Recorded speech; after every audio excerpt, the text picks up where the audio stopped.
कहुछु संजय तुमर विवेक बोली किछि नहीं कि पद्मा मोर फीलिंग्स को टिके बुझबा को चेष्टा कर। तुम बापा को कथा सुनिबो तो तुमको पैसा मिलबो किंतु तुम मन कथा सुनिबो तो सारा जीवन मु मिलिबो। मु किछि बुझि पारुनी।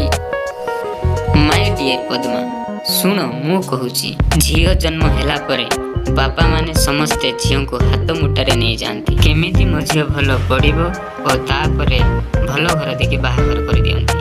तापरे झियो सासु घर को जाई स्वामी हाथ रे बांधी हे जानती। स्वामी जा कहंती ता करबा को बाध्य होती। एया को करे सेया को करे या खा या ना ए सब कहंती। सेते बेले भावंती झियोर बापा माने कि झियो को बाहागर करे बहुत बड़ कामटे करि देइछु जा हो मो झियो भलरे अछि किंतु भावंती नाही कि मो झियो सासु घरे जाई कोन करूची का सहित केमती चलुची सासु ससुरन को केमती व्यवहार करूची ना सासु ससुर तांको केमती व्यवहार करचंती ए किछि भी न जानी बापा माने झियो को पर घरे ठेली दियंती किंतु तापरे झियोर अवस्था कौन होची किए जानी पारुथिबे तो एइटे झियो माने एंजॉय रो माने कौन जानिबे आ कौन तांको खुशी जानी परिबे।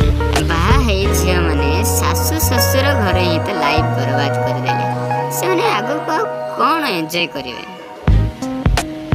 मु कहिबार माने एहा कि तमे एई बयस रे भलो पाइबार चेष्टा भी थोर करी के देखो एंजॉय योर लाइफ यार।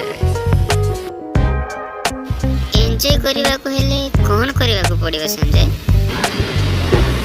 प्रथमे चश्मा काढ तापरे एडा पिंद बस जा हो टोकी के पटाइली पटला मात्र आस जीवा।